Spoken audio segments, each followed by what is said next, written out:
Good morning and welcome to Rising. We've got such a great show for you today, including with some exciting guests. We have the former head of the ACLU, Nadine Strossen, here for a really provocative interview about why she doesn't think censorship of Nazi speech is a good idea, someone who is a descendant of Holocaust survivors. So looking forward to that and many other subjects to discuss with you today, Linda. I'm just happy to be here, and we're matching again. Yes, we are. But I love it. That's that psychic connection we have going on. Yeah, I feel like you must have missed me while I wasn't here.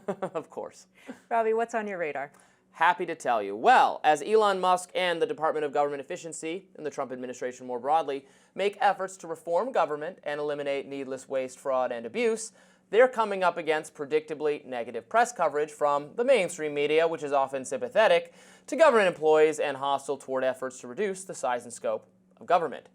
That's why you'll often see, read, and hear stories about how some attempt or another by Trump or Elon to change or mandate a new system or eliminate it is resulting in headaches for various people. For instance, you might have read last week that DOGE's efforts to reduce the federal workforce as it pertains to the U.S. park system was creating long lines. The Washington Post complained that the Trump administration had gotten rid of the only locksmith at Yosemite National Park. He was described as the only employee with, quote, institutional knowledge needed to rescue visitors from locked restrooms. Sounds serious, right? Elsewhere, you'll see constant complaints from media that attempts to reduce the federal bureaucracy will hamstring our efforts to fight diseases, or have nuclear safety, or keep airplanes in the sky. But what if there was something not entirely genuine about these difficulties? What if the federal bureaucracy, sensing a threat to its self-preservation, was making things as awful as possible in order to scare the American people into thinking government can only function if it is vast and unaccountable? We actually have a term for this. It's called malicious compliance. It's when someone follows a new rule so closely without applying common sense such that they ultimately work against the rule's stated purpose deliberately. In a recent interview with my colleagues over at Reason Magazine, Randy Barnett, a libertarian-leaning Georgetown law professor, explained exactly what's happening here. Watch this. This is a standard technique of the bureaucracy. It's called malicious compliance.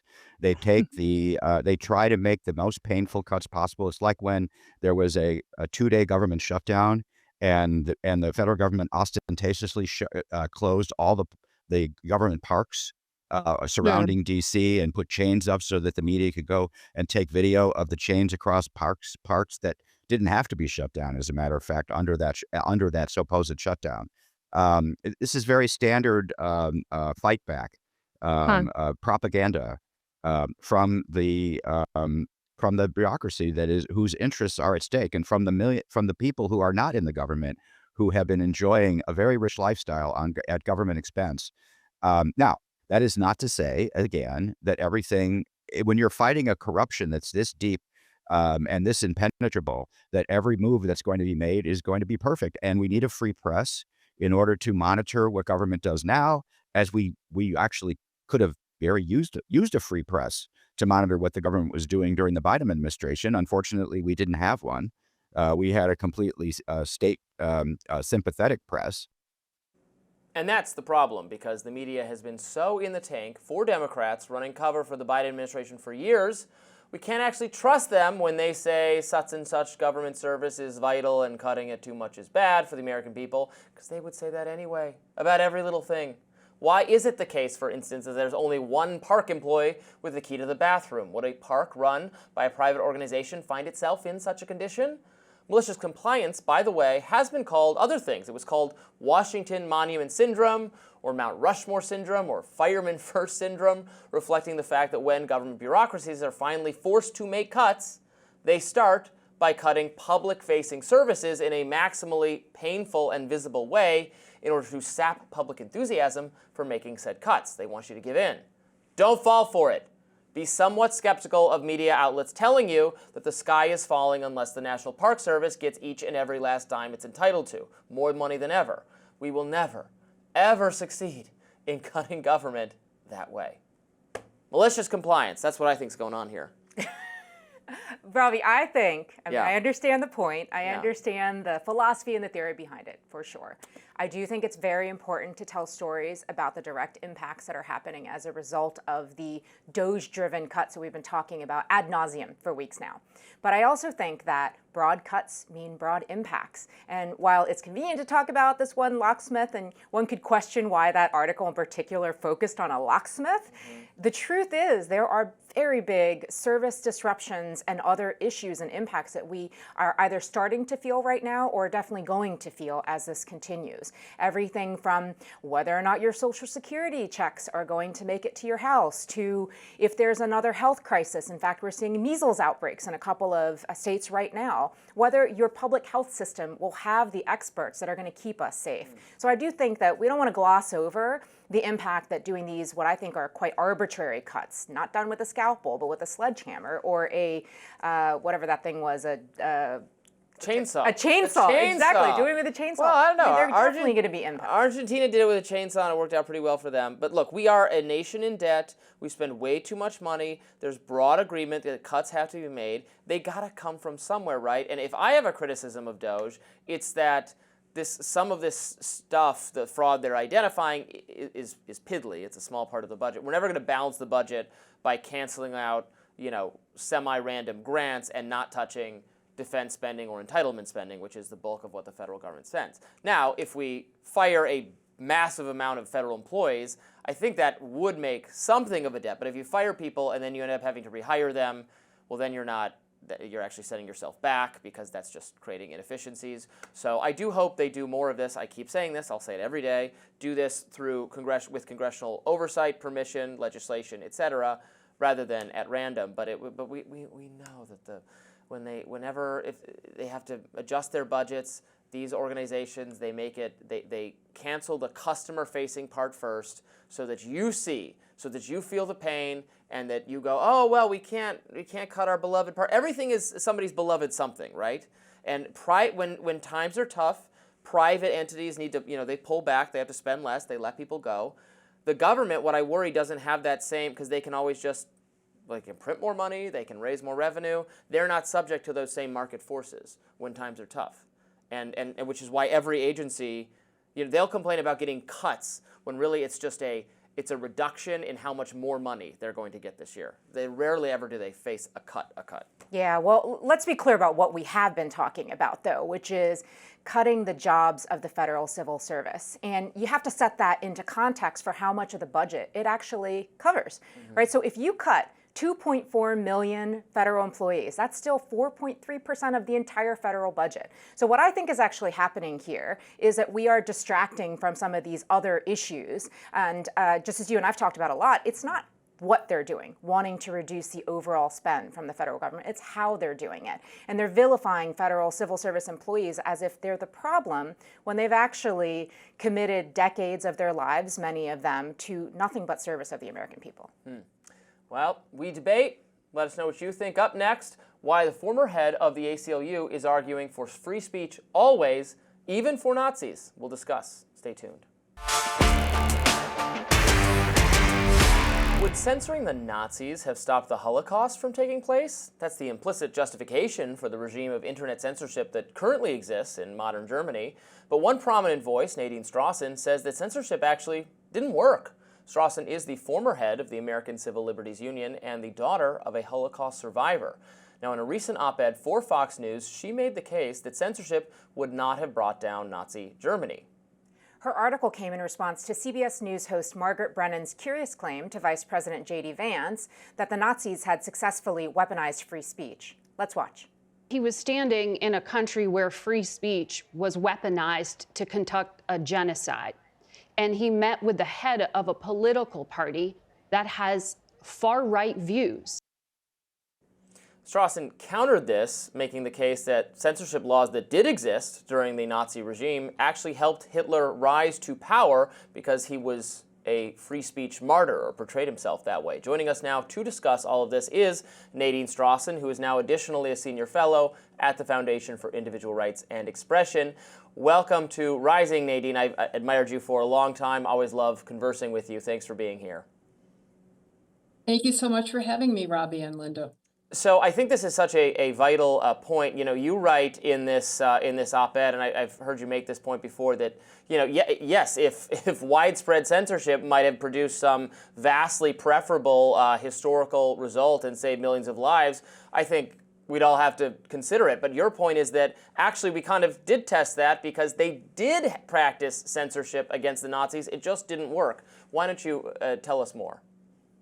And what's so interesting about that, Robby, is that this is the consensus of historians as well as activists on behalf of human rights, including Jewish anti-Semitic crusaders during the Weimar Republic, 1918 to 1933, during which Hitler rose to power, that there was a vast array of laws suppressing hate speech, both criminal laws, civil laws. They were very strictly enforced by prosecutors, and there was an organization in Germany at the time, very similar to the Anti-Defamation League now, that provided resources, including lawyers for individuals Jewish people who have been targeted by anti-Semitic hate speech, bringing complaints. There were many prosecutions, many convictions, prison sentences, including of prominent Nazis such as Julius Streicher, the publisher of the notorious Der Stürmer,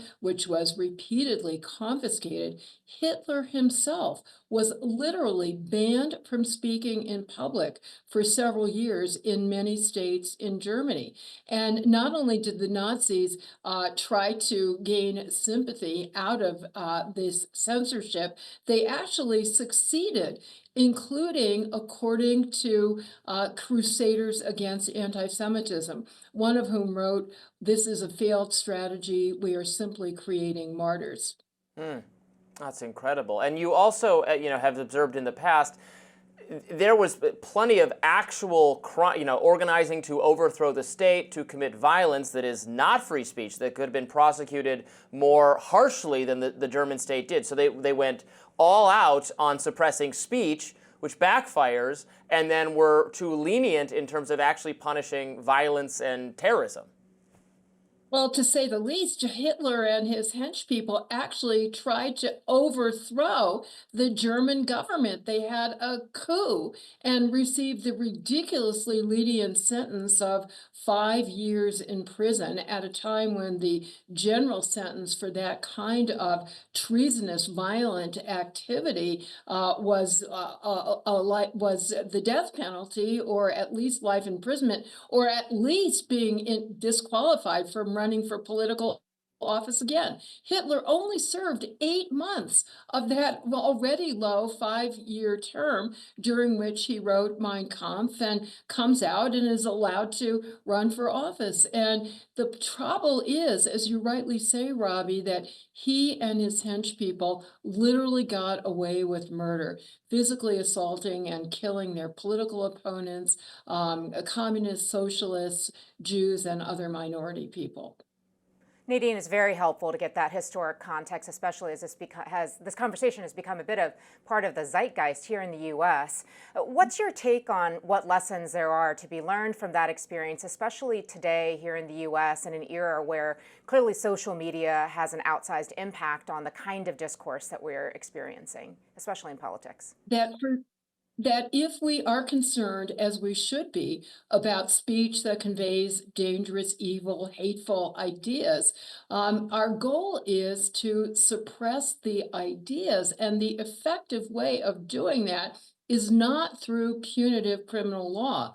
I would add the effective way to do that is also not through shaming, shunning, ostracizing, and canceling. Rather, the effective way is through counter-information, through persuasion, through education, trying to change people's minds, and also to very vigorously punish actually violent, discriminatory, illegal conduct. Your organization, the ACLU, has done such good work over time, as have organizations like the Foundation for Individual Rights and Expression, in defending the rights of very obnoxious and even in some cases evil people to practice their free speech, on the understanding that if their speech can be suppressed, then everyone's speech can be suppressed, and also that the authorities, cannot be trusted to determine hateful speech from good speech. What counts as hateful speech is different to every person. My sense now is that misinformation is almost the new hate speech in terms of it being a justification used by many well-meaning people, but to really constrain the guardrails of the conversations, particularly online. This has become such a main objective for the European Union, for instance, to target this. What are your concerns as regulators look at how to change the rules on social media platforms, ostensibly aiming at getting rid of this, what they describe as misinformation? It presents exactly the same problems as the well-intentioned but backfiring suppression of hate speech, that it simply empowers government or powerful private tech titans to pick and choose which ideas they consider to be inaccurate or dangerous, which is really dangerous discretion because it leads to suppression of a lot of valuable speech. Conversely, as we saw in the situation of punishing the Nazis for hateful speech, it does not diminish the spreading of that feared, dangerous misinformation.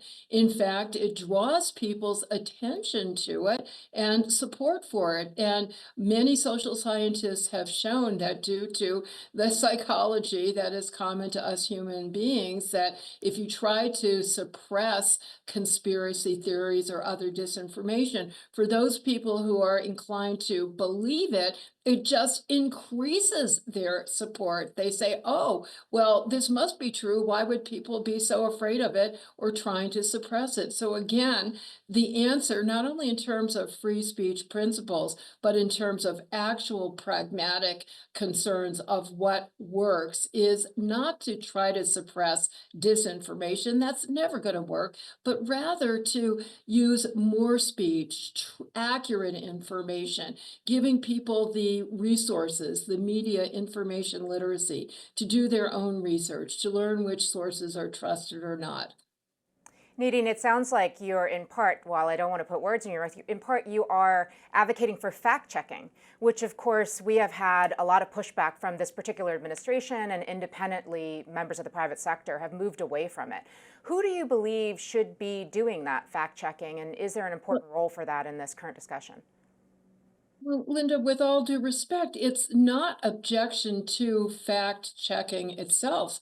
The objection is to any kind of centralized gatekeeper that is purporting to make a determination for everybody else in the country as to what is true and what is false. And after all, the most contested matters are not narrow, objectively falsifiable or verifiable facts, but rather matters of analysis, opinion, perspective, and it is for each of us individuals to make our own determinations as to what we think is a worthy and valuable perspective or idea, and perhaps for parents and teachers to make those determinations on behalf of their own young children or students. Nadine Strossen, thank you so much for joining us today. Really appreciate your expertise. I'm delighted to be here. Thank you so much. Next up on Rising, looks like MAGA is getting involved in the budget battle. We will discuss. Just when we thought failure was inevitable, Speaker Mike Johnson and House Republicans were able to adopt a budget resolution that lays the foundation for Trump's agenda. The bill's framework centers around GOP priorities like energy, border, and taxes. The bill passed along party lines, 217 to 215, with the exception of Republican Congressman Thomas Massie, who voted no. My guy. Johnson celebrated the win, but Democrats aren't too happy. We have a lot of hard work ahead of us, but we are going to deliver the America First agenda. We're going to deliver all of it, not just parts of it, and this was the first step in that process. Donald Trump, the administration, and House Republicans are hurting the American people. It's unacceptable, unconscionable, un-American, and we are not going to stand for it 1 minute. The resolution lays out a plan for $300 billion to go to the border and defense. There's a $2 trillion spending cut target with a $1.5 trillion floor across committees. The ceiling on the deficit impact on Trump's tax cut extension will be $4.5 trillion, and the debt limit increase is $4 trillion. Just hours before the legislation was passed, there were multiple holdouts on the Republican side. The problem was they could only afford one no vote. Representatives Victoria Spartz, Warren Davidson, and Tim Burchett were mainly concerned about spending cuts and how they would affect the budget. Trump was able to swoop in and help change their minds, though. Spartz said she changed her mind after a Trump promise on health care, writing on X, "I appreciate President Trump's personal commitment to save health care and make it better for physical and fiscal health for all Americans. He is the only person who is able to accomplish it, and I trust his word. We will make America healthy again. #Maha. Therefore, I voted for these budget instructions to move forward." Democrats have been raising the alarm, however, about the bill's impact on Medicare and Social Security. Here's Senator Chris Murphy last week. If you cut the amount of money that they're talking about out of the Medicaid program, you're literally talking about nursing homes shutting down and seniors being out on the street. That's not hyperbole. That's what happens if you make these massive cuts to Medicaid. And so what they're talking about this year is not just running up a credit card bill in order to fund the tax cuts for the wealthy. They're literally talking about putting seniors out on the street in order to fund a tax cut for the wealthy. The whole thing just feels like a scam to people. And here is Representative Jeffries yesterday with all of his fellow Democrats behind him. Children will be devastated. Families will be devastated. People with disabilities will be devastated. Seniors will be devastated. Hospitals will be devastated. Nursing homes will be devastated. So let me be clear, House Democrats will not provide a single vote to this reckless Republican budget. Not one. Johnson did point out that the word Medicaid is not even in the bill. Democrats made an effort to get their bench to show up and oppose the initiative. For instance, Congresswoman Brittany Peterson had given birth a month ago, but she showed up to give a speech while holding her baby. Meanwhile, Congressman Kevin Mullen traveled to D.C. with an IV on the plane after spending a week in the hospital. He had 3 surgeries, an infection, and a blood clot. President Trump told the Hill yesterday the House has a bill and the Senate has a bill, and I'm looking at them both and I'll make decisions, but I don't know where they are in the vote. I know the Senate's doing very well and the House is doing very well, but each one of them has things that I like, so we'll see if we can come together. Democratic TikToker Harry Sisson wrote on X, Republicans just voted to cut Medicare and Social Security so that they can give billionaires a huge tax cut.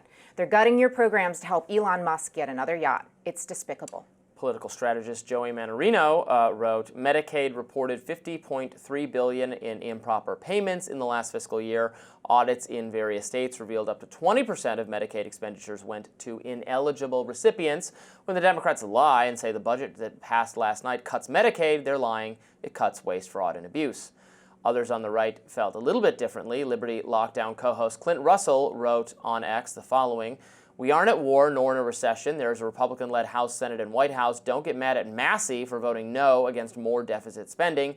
Get mad at the rhinos who continue to prove they have no intention of balancing the budget.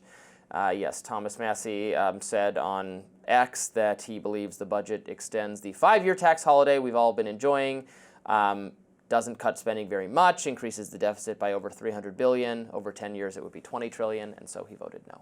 Yeah, and look, it was a very dramatic evening, I think, for both members on the right and the left. You heard us talking a little bit there about the lengths that certain Democrats made to make sure that they could vote. For context, for people who are not paying attention, it's because remote voting is no longer permitted. And of course, Democrats are really focused on making sure they don't lose a single vote in their opposition to these measures. Yes, so it is interesting. There's not much dissent at this point in the Republican caucus, just Massey voting against it, everyone else getting on board with Trump. So that it's always interesting, you know, Democrats are saying this cuts too much, then you have a couple dissenting Republicans saying it doesn't cut nearly enough, and you have, what I would describe as business as usual, and a lot of MAGA people think is business as usual coming from Speaker Johnson, but, we'll see how how popular this is. Yeah, I mean, I think this is where the rubber meets the road. I mean, I think part of the point that Democrats are making is that if you look at the various items that are on the docket, it is highly likely that some of these more social safety net programs are the ones that are going to take the cuts. Well, I mean, because the social safety net programs are the ones that cost so much, right? That's most of the, it's, people on the right have this imagining that we could just like cancel out all foreign aid and we could balance the budget that way. That's not true. I think some people on the left think that we could just, we could dramatically reduce defense spending and that would fix the whole problem.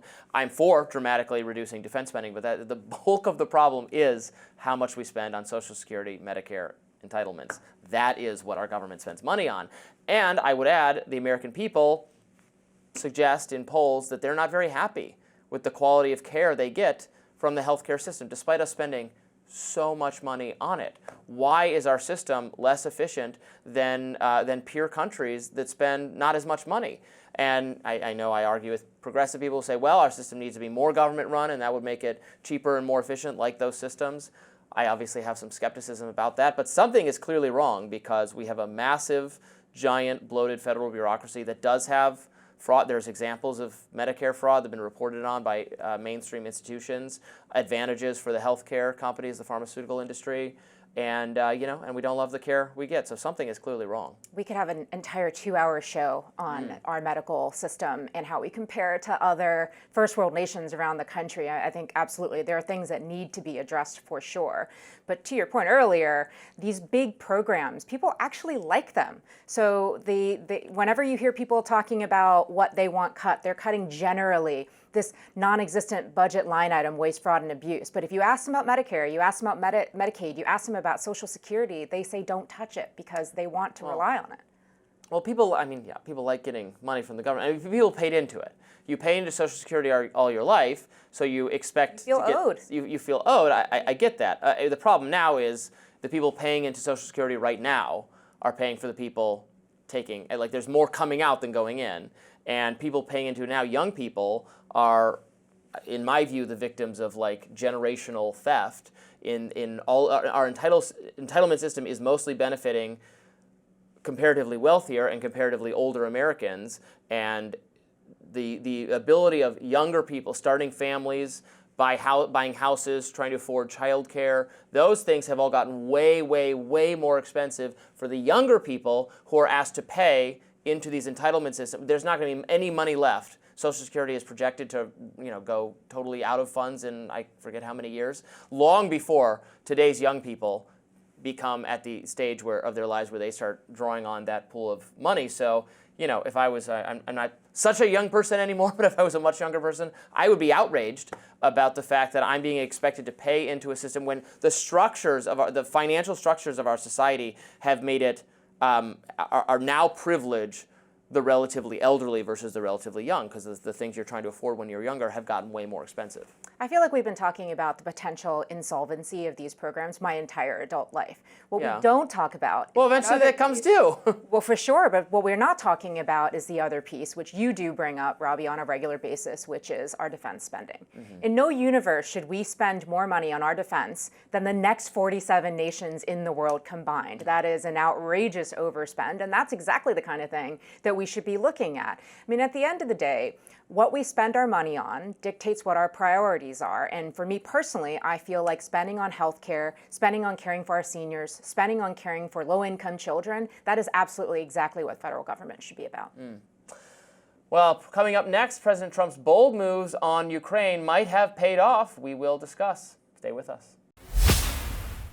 It's looking like we might reach the destination of peace in Ukraine, between Ukraine and Russia, very, very soon. According to multiple reports, the U.S. and Ukraine have agreed to a minerals deal. Per the New York Times, the draft deal says that Ukraine will pour half of its revenues from natural resources like critical minerals, oil, and gas into a fund. The U.S. would own as much of the fund as it's legally permitted to. The fund would also reinvest some of its revenues into Ukraine. Under the deal, the U.S. would also support Ukraine's economic development. Here's President Trump on Zelensky yesterday. I hear that. I hear that he's coming on Friday. Certainly, it's okay with me if he'd like to. And he would like to sign it together with me. And I understand that's a big deal, very big deal. Using Americans' economic power to get deals done has become a trademark of this second Trump administration. Recall that he threatened to use tariffs on Mexico and Canada in order to extort them to behave the way he wanted earlier this year. Now, a deal to end the 3-year Russia-Ukraine war does seem imminent. Here's Secretary of State Marco Rubio on Fox and Friends this morning. It looks like the mineral deal has been done. Can you confirm that? Well, I can't confirm it. Obviously, our Secretary of Treasury, Bessent, is working on that, has done a great job of putting that together. So my last indication was that it was very close to the finish line. We were on the, not even the 1-yard line. We were like at the half-yard line, like almost like when the Eagles push the quarterback across, that tush-push thing. So it's close and it's good. Look, it's a good deal. It's an important deal. We still want to end this war. I mean, that's the important thing the president's made very clear. He campaigned on that. Yet earlier this month, Zelensky and Trump had actually traded shots with each other. Trump called Zelensky a, quote, dictator who doesn't hold elections and apparently blamed him for the start of the war. Zelensky then said Trump was living in a Russian disinformation zone. The Times reports that Zelensky had rejected a previous agreement where Trump requested $500 billion worth of mineral rights without specific security guarantees. Now, the final deal doesn't include the $500 billion fund, nor does it force Ukraine to repay the U.S. double for future aid, per the New York Times. Yale history professor Timothy Snyder wrote on Blue Sky, "All we need for peace in Ukraine is for Russian soldiers to return to Russia." CNN senior pundit Scott Jennings wrote on X, "If the result of Trump's peace efforts are an end to the killing, a sovereign and prosperous Ukraine, a rare earth mineral deal for the U.S., and Europe taking more responsibility for its own security, Trump will deserve the Nobel Peace Prize. He's a new broker dealing in political reality." And I agree with Scott. This sounds good.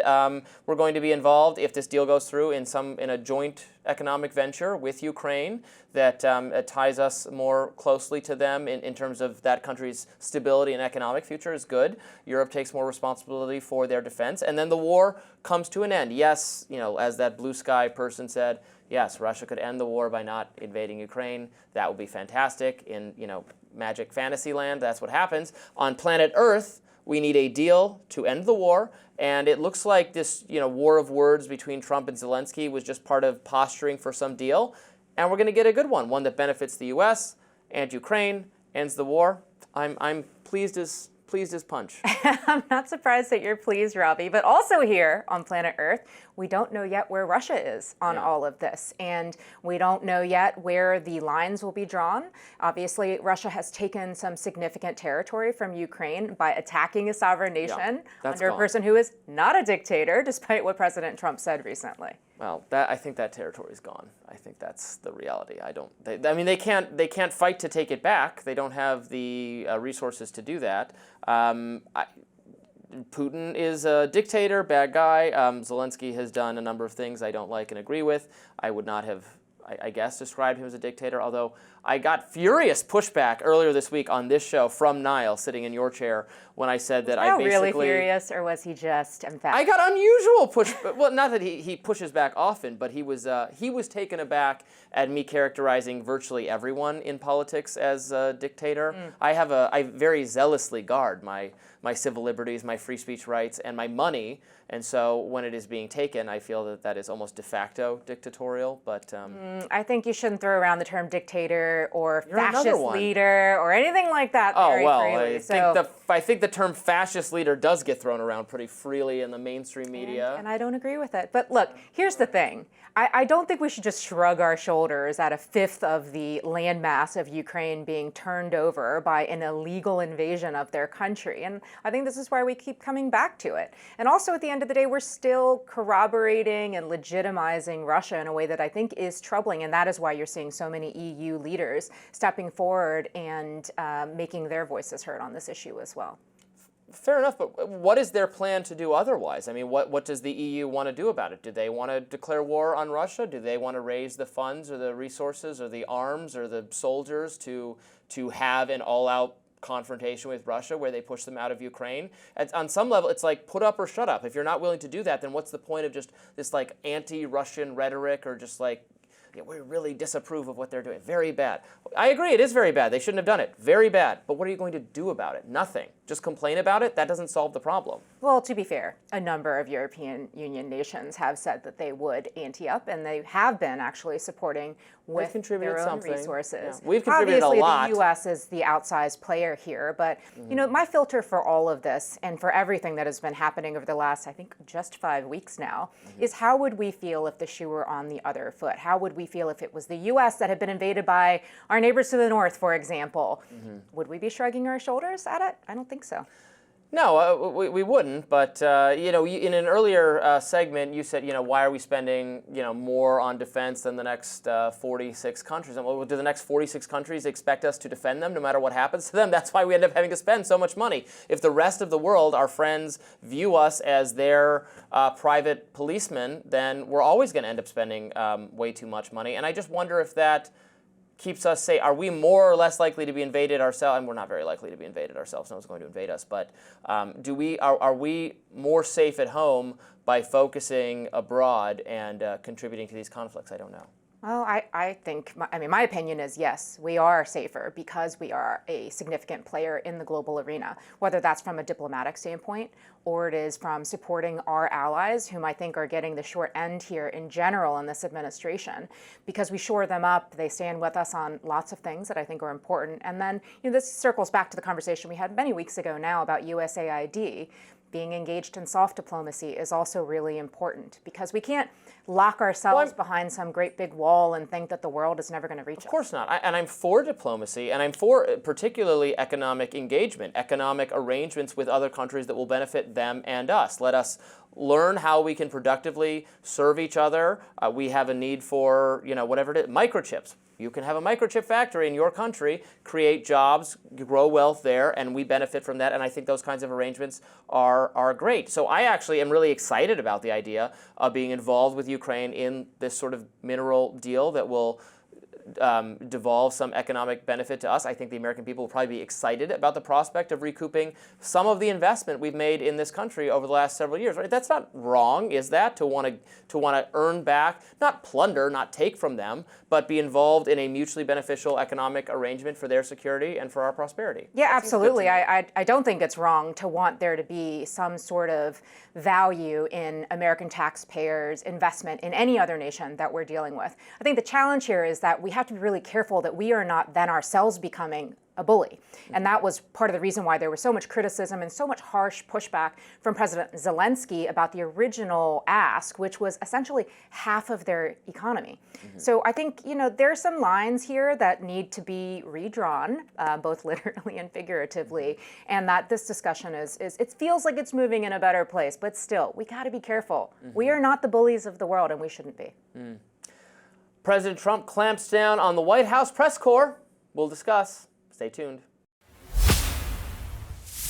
For all the talk about free speech by the right, the Trump administration's latest move to select who will cover the president has the press corps up in arms. The White House announced Tuesday that the administration will make the determination regarding which news outlets have access to the president. Breaking with the tradition of a rotating pool selected by the White House Correspondents Association, this is a way for the White House to clamp down on the message that gets out to the public. Trump's disdain for the press is, of course, no secret. He has been lambasting them since his first term with names such as lamestream press and enemies of the people. I've used a few of those from time to time. Meanwhile, here is Press Secretary Caroline Leavitt making this announcement. As you all know, for decades, a group of D.C.-based journalists, the White House Correspondents Association, has long dictated which journalists get to ask questions of the President of the United States in these most intimate spaces.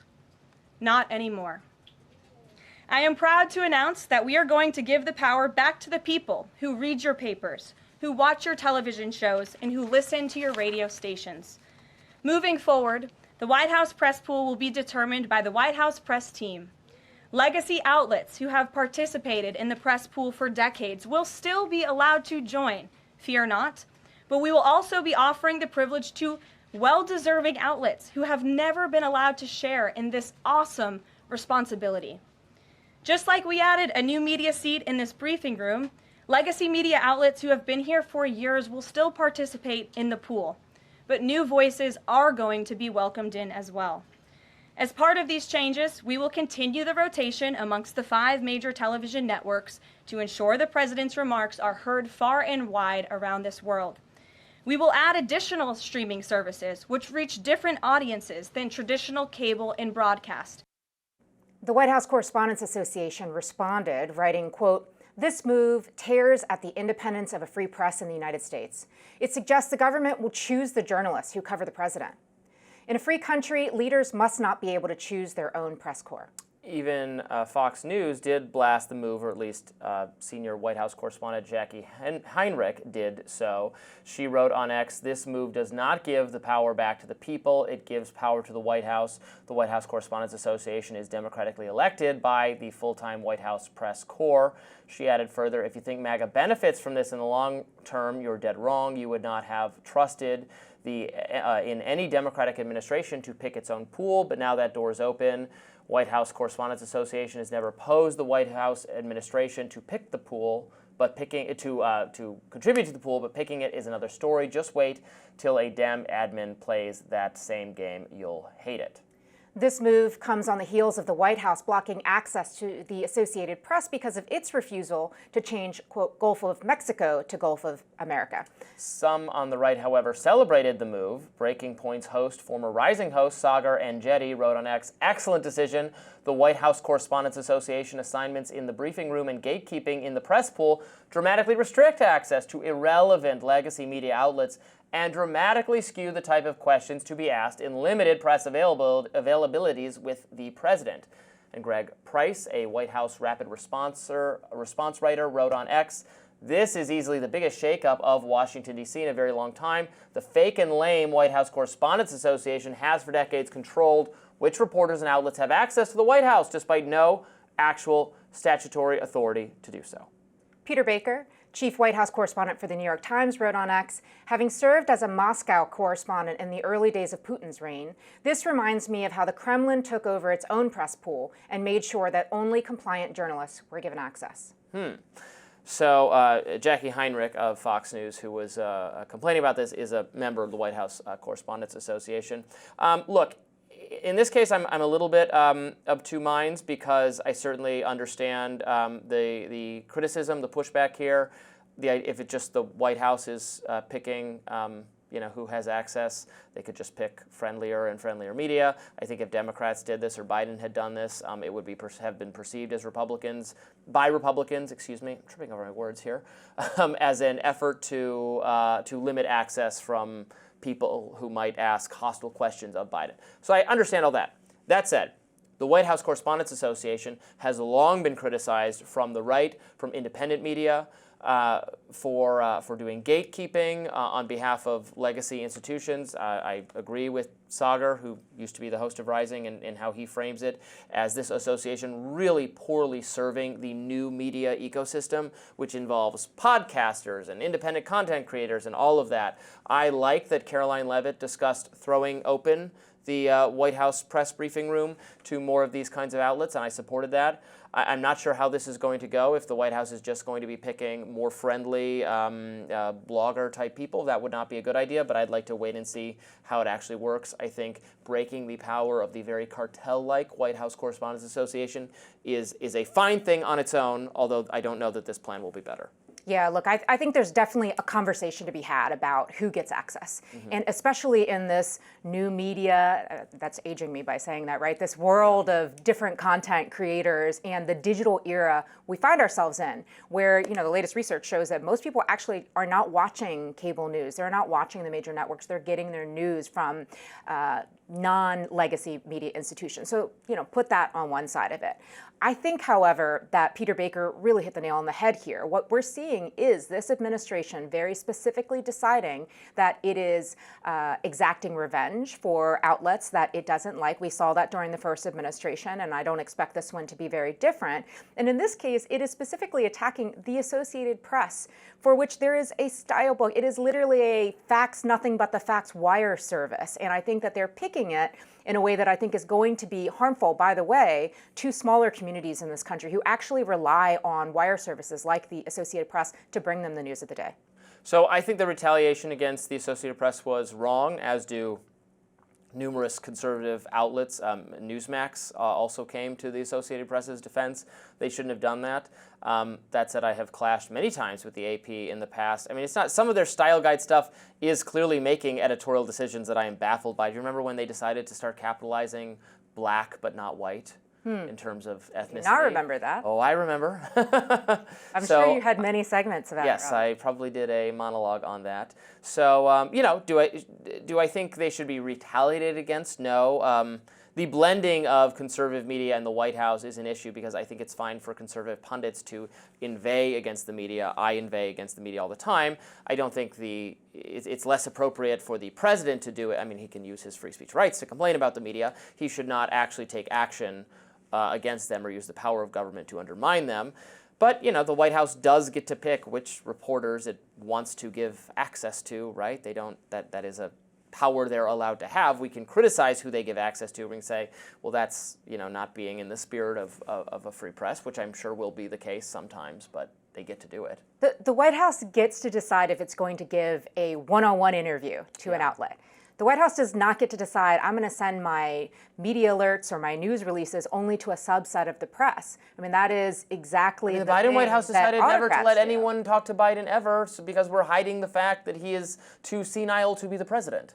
So President Biden did not cherry pick who was sitting in the front row of his press briefing room when he was there taking questions. And I think that's ultimately the thing that is, you know, at issue here, right? I think that there is a very real role for legacy media institutions to do the pushing to make sure that the administration is transparent, to make sure that there is some accountability, and that when 2 + 2 is added up, it actually equals 4. But did they do that job to the satisfaction of the American people when, yes, they do it when Trump is in power because they're hostile to Trump, but were they doing it when Biden was in power? You know, there's still a lot of, this is going to be an ongoing thing perhaps for years, the distrust of it, by the American people of legacy media outlets that failed to really press the administration on, for instance, Biden's physical and mental state.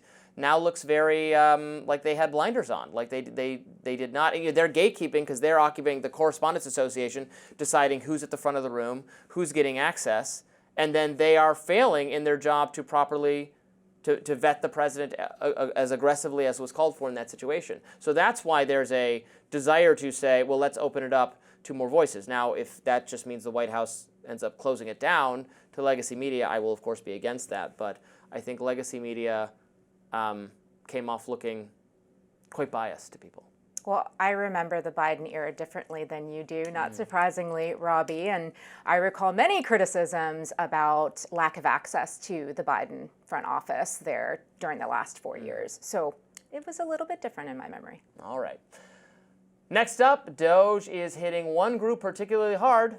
We'll discuss. Stay tuned. Hey, you got to see this. I've been giving this report. It says we were taking millions of contracts in dollars in contracts to create things like PowerPoint slide and meeting minutes.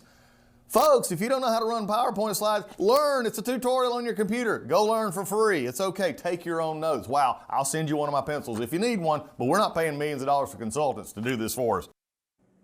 That was Veterans Affairs Secretary Doug Collins on the Trump administration's latest cost-cutting efforts, slashing spending at the VA. DOGE is set to cut 875 contracts, totaling $2 billion worth of savings per Collins. Collins alleged core services at the VA aren't going to be touched. But among programs that are cut, healthcare services, cancer programs, and even burial funding assistance are on the chopping block. What's more, jobs. Thus far, it's unclear how many veterans have been fired or will be, but per federal data, veterans make up 28% of the federal workforce, so they made that up in 2024. Just today, California Representative Derek Tran introduced a bill that would try to protect veterans from being laid off by DOGE. Here to dive into this further is Allison Jaslow. She's an Iraq war veteran and the CEO of Iraq and Afghanistan Veterans of America. Welcome, Allison. Thank you for having me, Linda. Allison, I think that our viewers might be interested just to understand this a bit further. I'm not sure that people were aware that just over a quarter of the federal workforce is actually veterans. Talk to us about that preference in hiring and what that looks like. Why is it that the U.S. government has prioritized this? Sure. So not every veteran retires from active duty, and not every veteran was even ever on active duty. But many of them are inspired to serve in public service. So if they get off of active duty, or maybe simultaneously while they're in the Guard and the Reserves, many of them are federal employees. I think it's great that our nation also gives preference to veterans, because our nation also acknowledges that they are the veterans are worth investing in, that we are great workers, that the talent that we're investing in also with the post 9/11 GI Bill is talent that is good for our country and good for our nation's bottom line, which is why you see nearly 30% of federal employees being veterans today. And, it's definitely concerning that indiscriminate cuts to the federal workforce could unfortunately put veterans out of their jobs. I guess I'm going to press you to defend this a little bit more. I've heard anecdotally from numerous people who work in the federal government that trying to get around the veterans preference in hiring is very difficult and makes government run inefficiently, because it is hard to when they have someone in mind they want to hire for a position, the fact that if they list the position that it's available, it will get filled by veteran, and they have to consider veterans first. If these people, many veterans are, of course, fantastic workers, certainly, and should have a equally fair shot at employment in the federal government. But to prefer them, isn't that no difference from preferring people from other reasons that the Trump administration doesn't want to have preferences for, race or anything of that nature? I'd say a couple of things. One, I first of all have not been a federal government hiring manager. My only time in federal government service was either where these rules didn't apply, or when I was in the military, 15 years ago. But, I think that veterans preference is something that we put into place as a country because, again, as I mentioned before, we value the talent of those who've served and also their commitment to our country, and that they will walk into the ranks of the federal workforce no differently than they walked into the ranks of the United States military. And I think as a nation, we would want to have those committed public servants to be serving as a part of the federal government workforce. Allison, clearly there's a real human impact that is occurring here, and I'm interested to hear from you. What are you hearing from veterans? What are they experiencing right now, whether they have lost their jobs or they are worried about losing their jobs? Well, I think a lot of veterans are hopeful that veterans preference will protect them in this moment. I don't know that we have those guarantees quite yet. So I think there's a lot of watching and waiting. And I think veterans are no different than the average federal employee, which is, experiencing a lot of anxiety in a moment like this. But we already have examples of veterans who have been laid off as a part of the desire to shrink the federal workforce. And that's unfortunate. You have folks who have given a lot to this country who are losing their jobs to make a political point. And, I think it's a tragedy.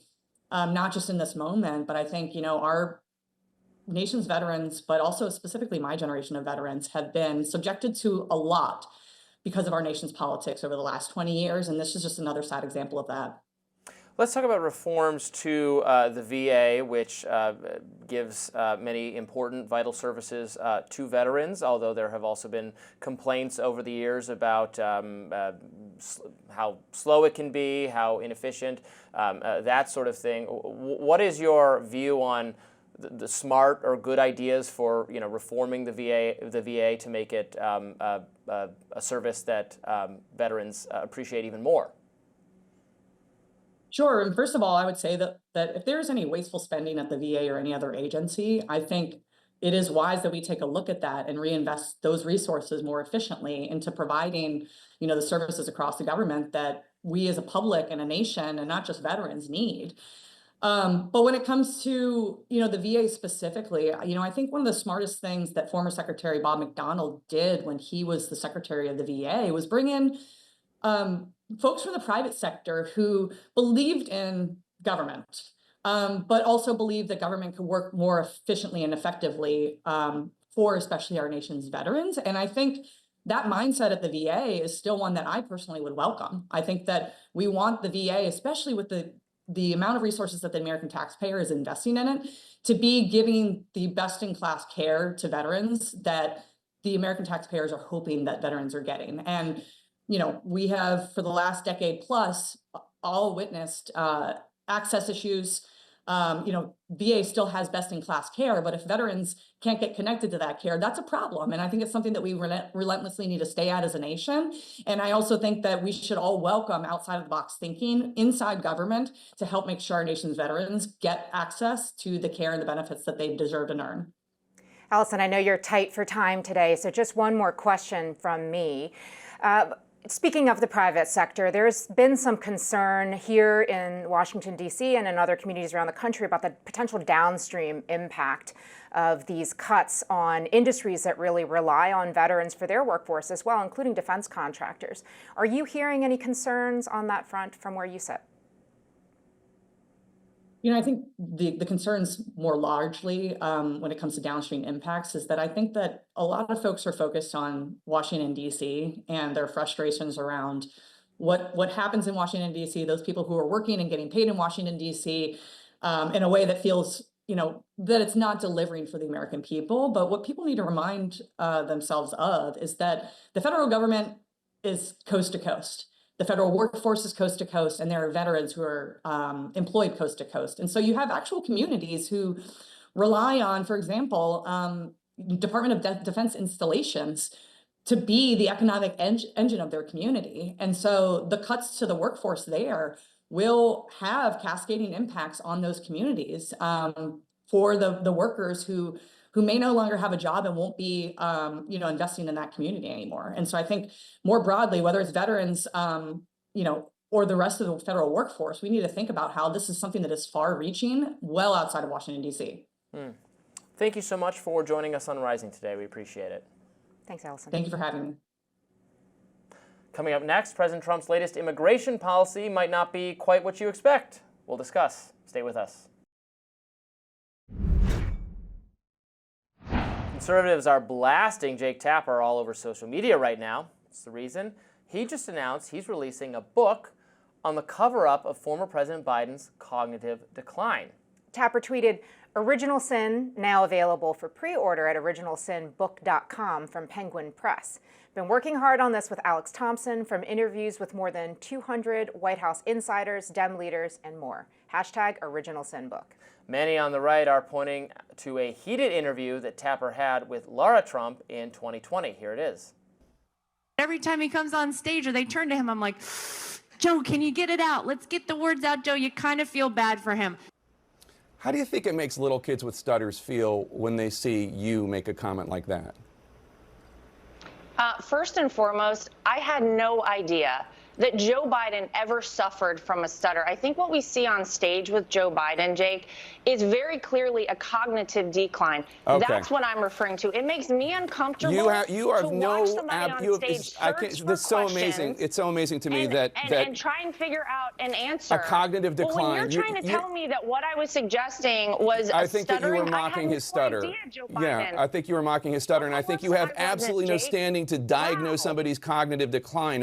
I would think that somebody in the Trump family would be more sensitive to people who do not have medical licenses diagnosing politicians from afar. Plenty of people have diagnosed your father from afar, and I'm sure it offends you. Your father-in-law from afar. I'm sure it offends you. You don't have any standing to say. I'm not diagnosing him. What I'm saying, Jake, you just talked is about that a cognitive decline. Special envoy for special missions of the United States, Rick Grinnell, tweeted, "Jake Tapper helped cover up Joe Biden's mental state and now pretends like everyone else did it." Political commentator Katie Pavlich said, "Is this a joke?" U.S. Secretary of Veteran Affairs Doug Collins wrote, "Amazing. When you call out Joe Biden's decline for 3 years and say that he should step aside, you get called a conspiracy theorist. But when a CNN reporter finally catches up with reality, they get to sell books and pretend like it never happened." So, from as that clip demonstrated, now that was from 2020, But there was a great reluctance to broach this subject, in my view, from the mainstream media, even as it became increasingly clear that something was wrong with Joe Biden. Now, this is a little bit like when Deborah Birx last week, or when I think you were on when we covered that. She rewrote history. She was like, yeah, I can't believe the people in charge of the COVID response made it sound like it tried to sell the vaccines on preventing cases. That was you. Right, you did that. You were in charge of that. And it's a little bit like that here. Now, I am not intensely anti-Jake Tapper or anything like that. I think he's right sometimes, he's wrong sometimes. He does go against some mainstream media groupthink periodically. And, after the debate, he was pretty outraged, as were many others in the media at that point.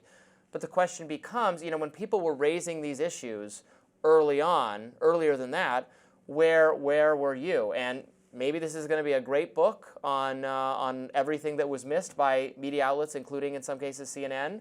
But I know some people will be saying, well, this reporting, it would have been important to do this reporting before the Democrats were in a position where they were just totally screwed and had to replace Biden at the last minute with Kamala Harris. Yeah, I don't know exactly when he made whatever comments he made, and I hear the point that you're making about how important it is to point out when there are challenges among the top leadership in the world. Mm-hmm. That said, my mom actually turned 86 yesterday, and I can tell you from experience that as age continues, the jumps in terms of cognitive decline can happen pretty dramatically. So if it was early on when he was saying it, I didn't obviously work directly for the president, but obviously served very proudly in that administration. And the stories I recall, especially from early on in the administration, were very senior members of the administration being terrified about being in the room with the president because he was very sharp and actually often asked them really tough questions that maybe they weren't prepared for. So I do think the timing comes into play here. Yeah, we don't know exactly when it set in. Maybe this book will help shed some light on that. But there has subsequently been reporting.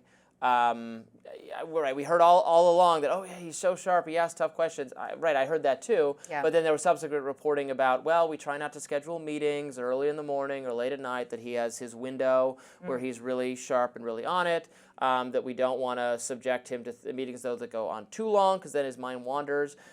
I don't know exactly when that started or when that started getting worse, or that he was hard to get a hold of. You're right that decline can be very dramatic. We've all had the experience of elderly relatives, neighbors, friends, etc., being of that age and being mostly fine, and then all of a sudden, they're not mostly fine anymore. It can happen overnight. Exactly. So we don't know when that occurred. Of course, that was always a risk of having the oldest person ever seeking higher office. And it's a risk right now, obviously. This is a very, very timely conversation because, as viewers know, Donald Trump is now the oldest person to have ever been elected president of the United States. And if we're going to look at Joe Biden and any sort of changes that happened to him over the term of his service, we should also, I think, be looking very closely at what may or may not happen. Don't you think some people will just say that conversation is that's just off the table, given how the Biden thing was covered up and ignored? And then he continued to be the president for months, even after the point at which we all admitted there was something wrong, after the debate, right? He dropped out of running for re-election, but he remained the president for the next several months.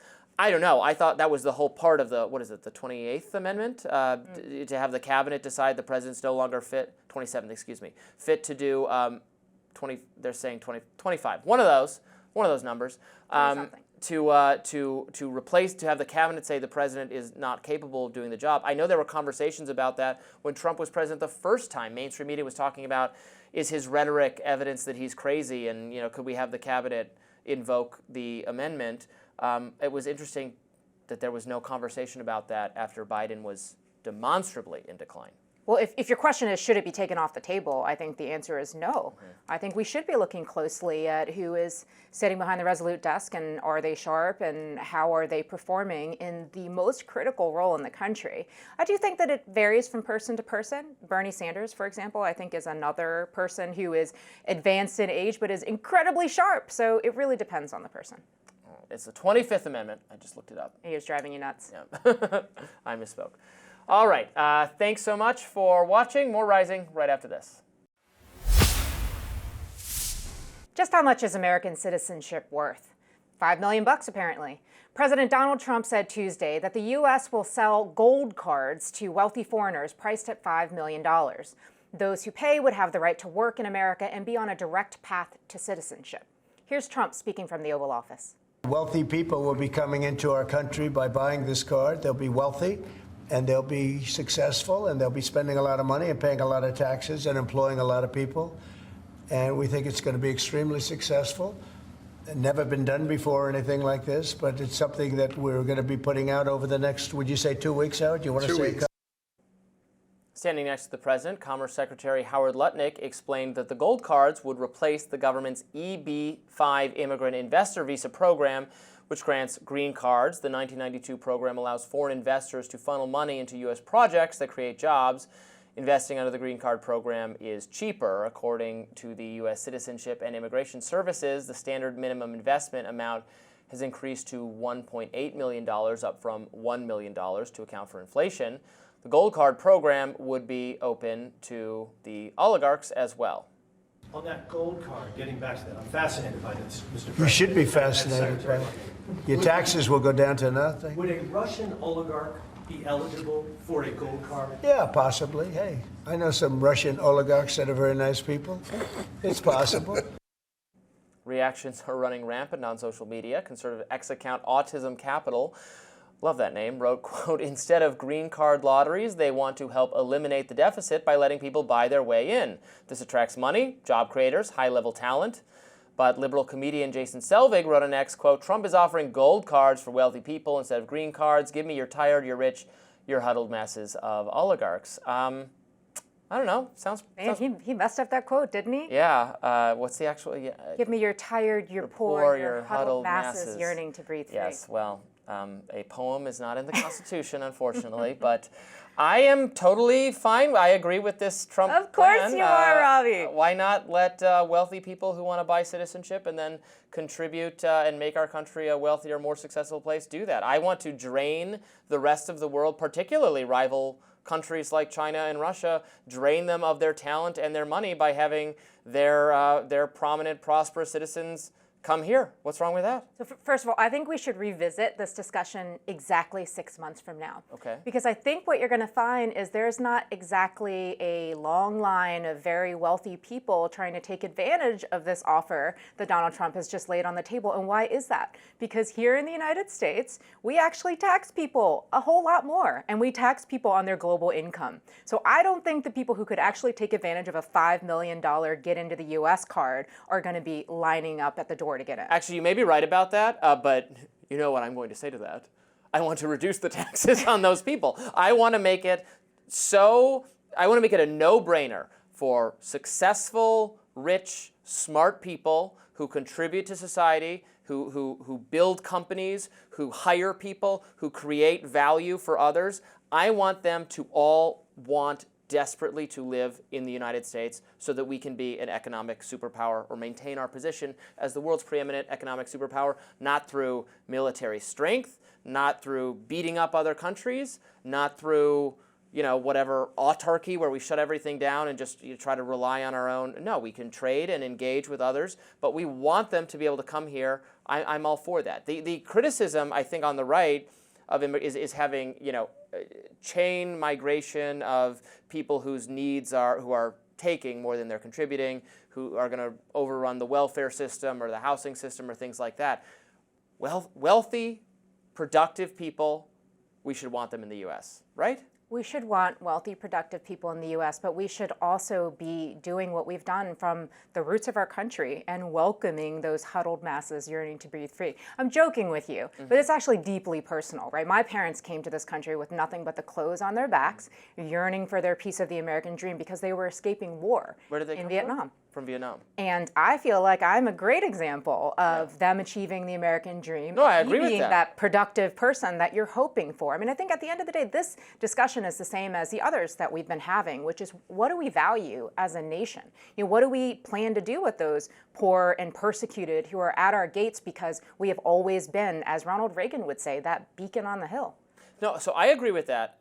We can take, yes, the persecuted, who want to come here and work productively. And you're right, not everybody needs to be a scientist or a billionaire creator or something. We need people who want to work, who want to build a new life for themselves, contribute, you start out at the low level, and then as immigration success stories, right? Then the next generation does even better, and the next generation does even better. I am absolutely all in favor of that, totally in favor of that, and I think the American people are as well, as long as they don't perceive that it's immigrants who are just coming here and then need welfare or need all these things provided from them. That was obviously not the case for so many immigrants who have come to this country from Vietnam or from other places in Asia or from other places south of the border or from Europe. We have so many great examples of wonderful immigrant communities. Most of us are descended from some immigrant community or the other. My ancestors are Italians and Germans who came over, and the Italians came over in the early 1900s, the Germans a little bit before that.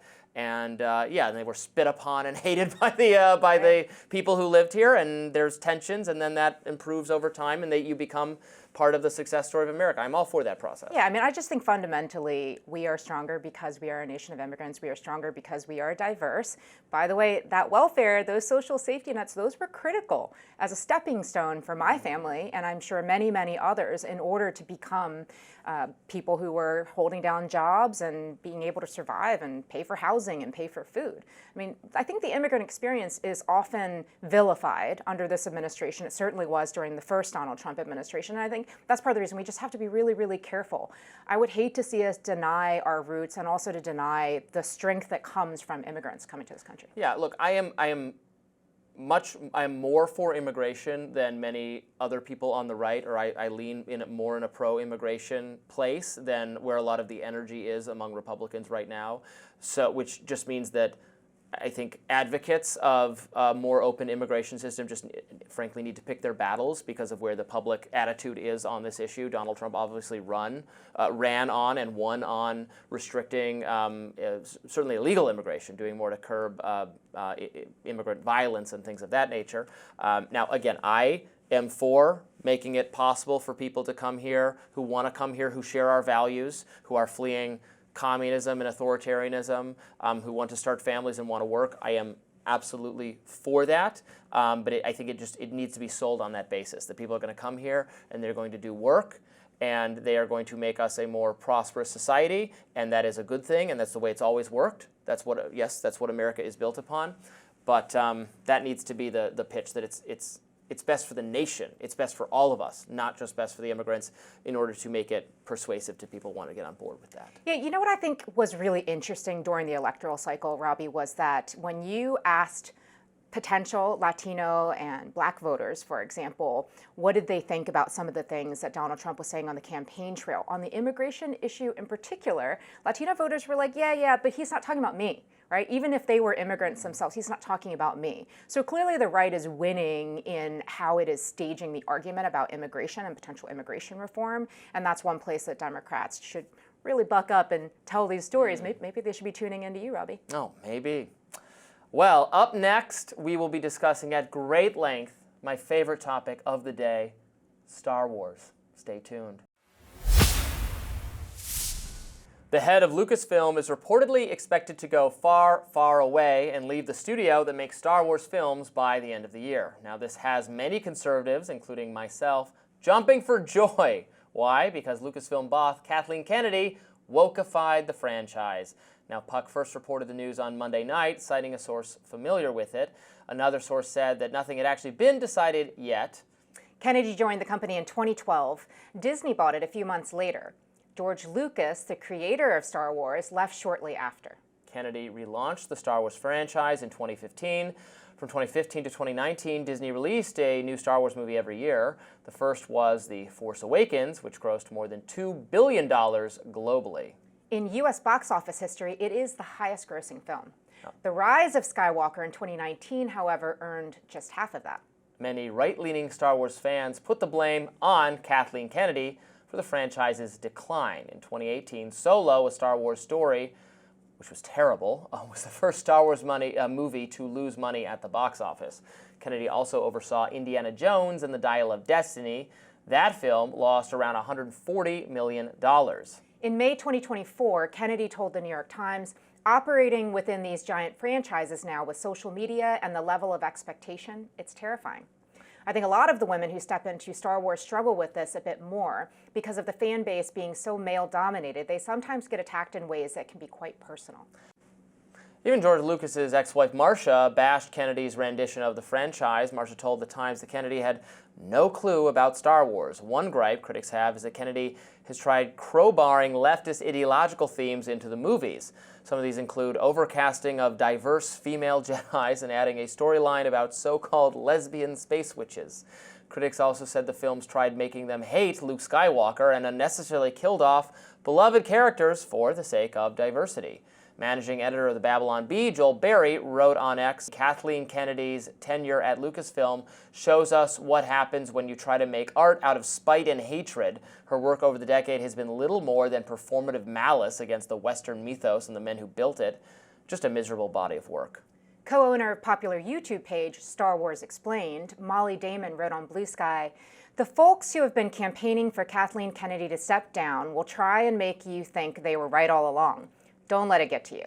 Let the woman retire in peace if that's what's happening. She deserves nothing but respect and gratitude for her years of service and compassion. If I were her, I'd step down too and move out of this hellscape of a country."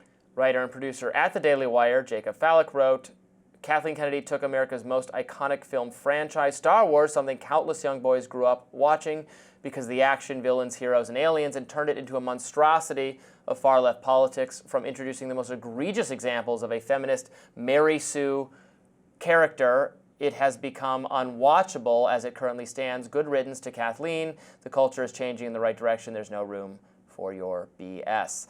Moral of the story, don't mess with Star Wars at all. Don't mess with Star Wars at all. So some of these criticisms from the right are going much further than I would go. However, I do broadly share the criticism of Kathleen Kennedy. I think under her auspices, Star Wars became pretty bad and produced a lot of bad movies. Now, you are a Game of Thrones, Lord of the Rings person. I'm also a Star Wars You're a fan. Star Wars person. Yeah, absolutely. There's this incredible nostalgia to it. Actually, I Yes. take issue with the comment about little boys tuning into Star of Wars. course, Hey, of course. I watched it. No, I it's had an the gear. adventure series for families, for people of all ages.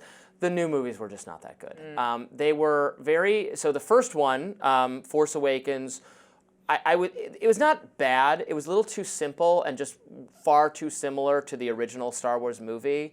The second two ones were terrible for opposite reasons. The middle one, Last Jedi, was awful and betrayed everything Star Wars ever stood for, and why they made Luke Skywalker be like angry with the Jedi and then they killed him off was just terrible. It was awful. The whole part of it with the casino plot line, that was just all so bad.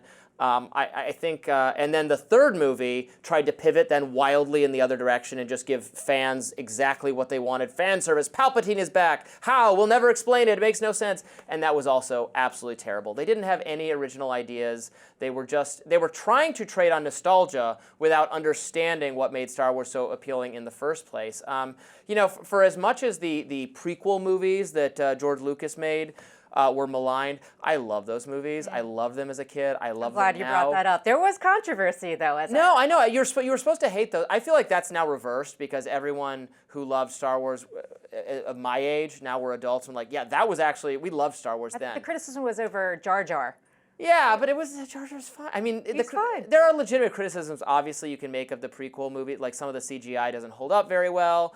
Some of the dialogue, particularly concerning the romance between Hayden Christensen and Natalie Portman, is not particularly well written. I think there's plenty you can fault George Lucas for. But what you can't say is that those movies had no big ideas. Those movies did have big ideas. They were telling a sophisticated, interesting, politically relevant story about democracy being corrupted, how a charismatic figure can arise, complain about the democracy, the bureaucracy in our government, and have this secret plot. There's the warfare, the conflicts amongst the Jedi, what Palpatine is trying to achieve behind the scenes, the corruption of Anakin is all really compelling and is good storytelling. And maybe relevant today. I think that stuff is really good and underrated. We're actually coming up on the some anniversary of I think it's of Revenge of the Sith. It's got to be the 20th anniversary, something like that. I'm going to be seeing that movie in theaters. It's my favorite Star Wars movie. I will say there is some good stuff of the new Star Wars. The Andor series was really good. I just saw a trailer for the second season of that. I'm excited for that. The Mandalorian was okay. Oh, I love The Mandalorian. The first season was good. Grogu, it's watchable. right? And Well, he's we all love Grogu. Yeah, He's adorable. It's good. I wouldn't knock it. If that was the only new thing, I would say, yeah, it's okay. It was a great gateway for this next generation to appreciate Star Wars. In fact, right around when The Mandalorian came out was when I sat down with my daughter and we ended up watching all of the previous Star Wars movies, but we did it prequels first, which I think is part of the test of it. Did the storyline actually knit together? And it totally did. So you did it loved it. You did it in that order. That's interesting because I'm going to watch them with someone who's never seen any Star Wars. And what I've been told is, have you heard of the shotgun order? No. So I think I'm going to try doing it this way since I'm going to be watching it with someone who's never seen any of them. You watch the original, so 4 and 5, the original and sequel. 4, 5, you go back and do the prequels, 1, 2, 3, and then you see 6. And what's the theory behind So the that? theory there is to disguise for as long as possible Darth Vader, who he is, and his origin story. So you wait to find out that he's Luke's father, spoilers, and then you go back and see how he came to be, and then you finish the saga. So I'm going to try that out, see how it works. I mean, look, to be fair to Kathleen Kennedy, I know you don't want to hear this, but of course, Star Wars is iconic.